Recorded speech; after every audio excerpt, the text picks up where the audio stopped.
いらっしゃいませ. Hi, this is Rin from Tokyo, Japan. Today, I would like to talk about one Japanese singer-songwriter called Kenshi Yonezu.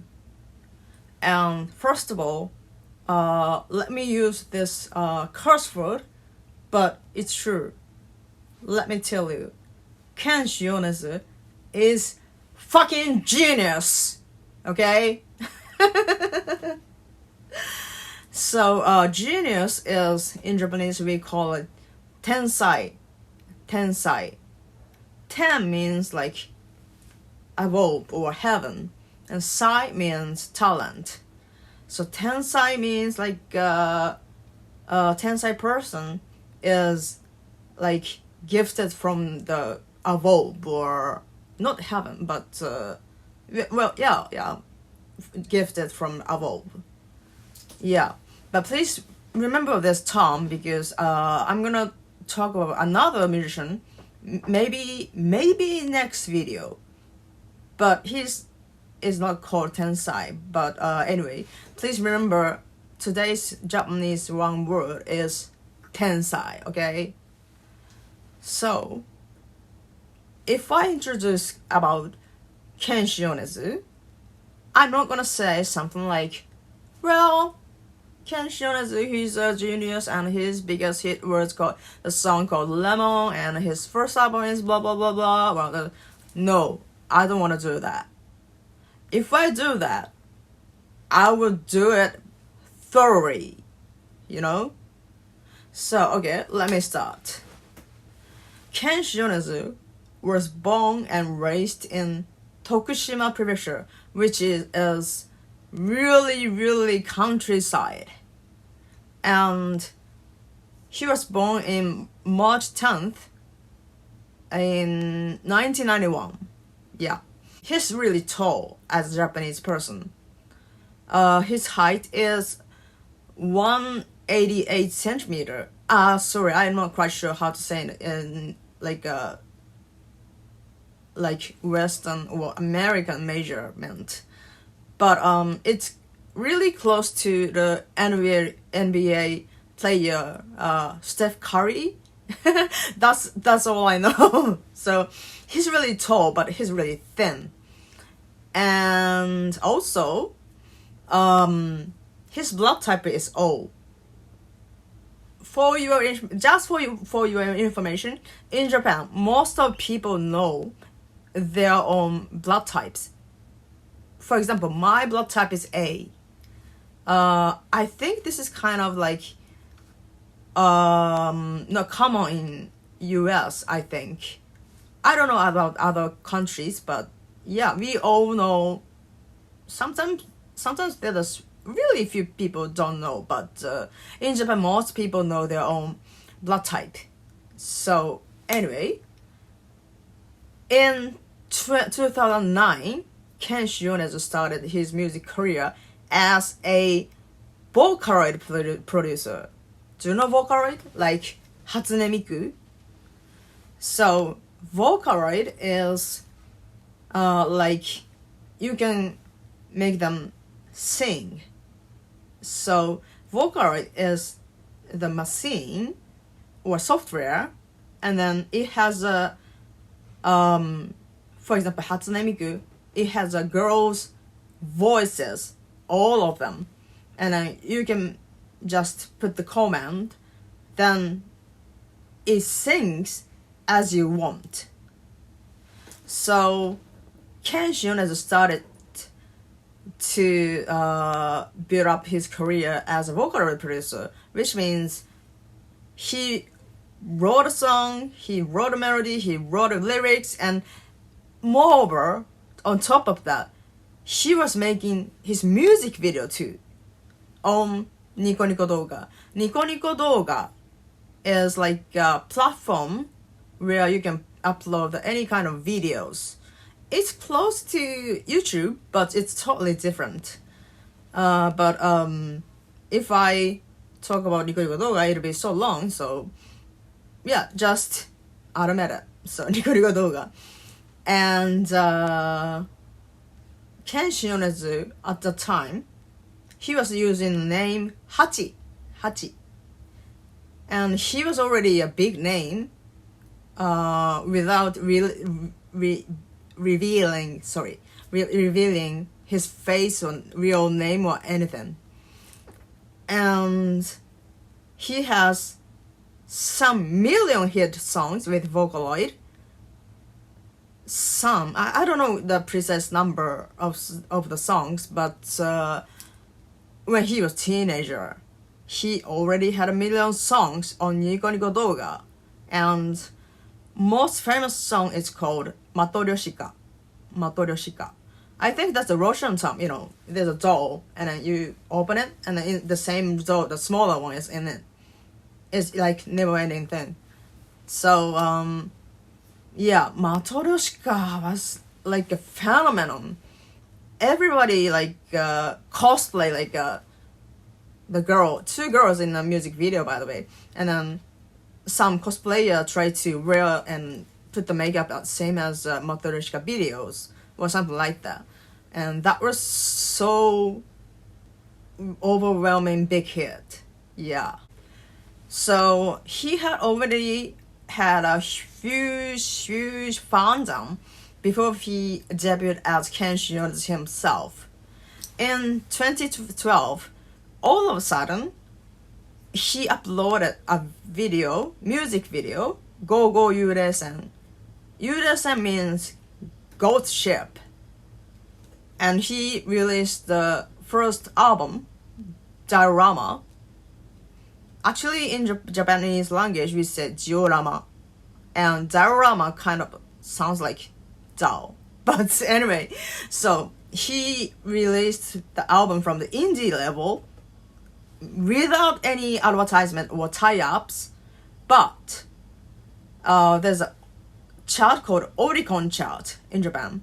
And then it's a national chart in Japan. And again, Diorama has no tie-up, no advertisement at all.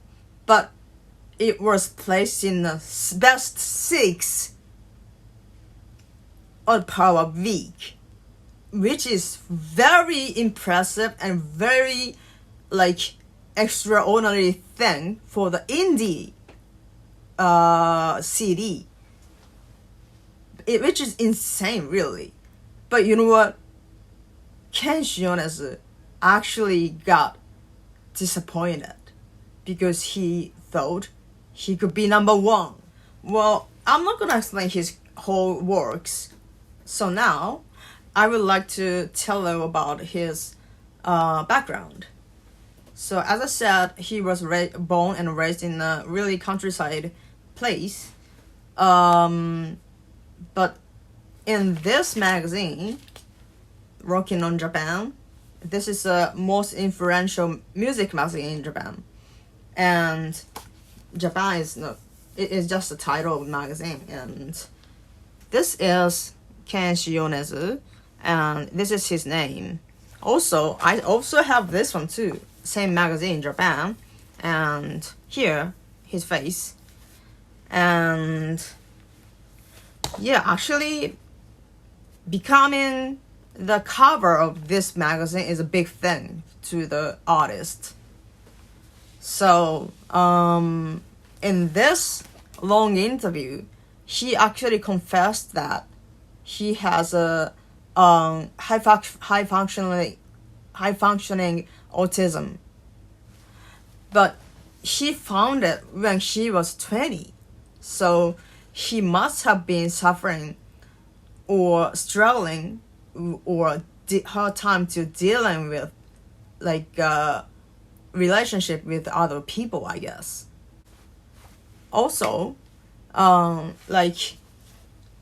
this picture and this picture too, Kenshi Yonezu barely shows his eyes, as you can see. He has pretty big bruise on his eye, like here. This is the bruise. So I was thinking he was hiding this bruise, but seems like he's not. But so when he uploaded his selfie on Twitter, which we could see his one eye, then most fans said thank you and thank you for showing your eye to us. Isn't it funny? So yeah, so he was called so mysterious a lot, but he hated it. But to me, yeah, if you don't want to be called mysterious, just cut your wrong bangs and then showed up in a primetime music show. That's it. So now I would like to mention to one actor and singer. His name is Suda Masaki Suda. In the album Bootleg, there's a song called Hairo to Ao, which means rain blue. And this is actually the duet song of Kenshi Yonezu and Masaki Suda. Thanks to this collaboration, Kenshi Yonezu said he gained a joy and new way of his music creative way of the fun to making music with somebody else, because he's been writing song by himself, and even he was making music video too all along. But Suda-kun, I call him Suda-kun, Masaki Suda is kind of like key or door for Kenshi Yonezu to open his music world, to other musicians, or in other words, to the whole world. Yeah.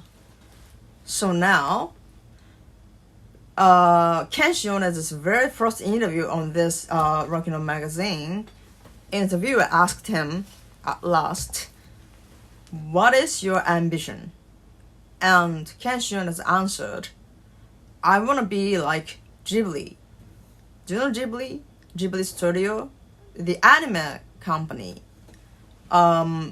which is famous for Spirited Away, Totoro, Castle in the Sky, Nausicaa, and sorry, I know the only Japanese title, and I really don't know the English title, but the Princess Mononoke, or those kind of in Japan, really little kids and elderly people and high school kids, junior high kids, elementary school kids, and my generation, around 30s, 40s, 50s, everybody know about Ghibli works.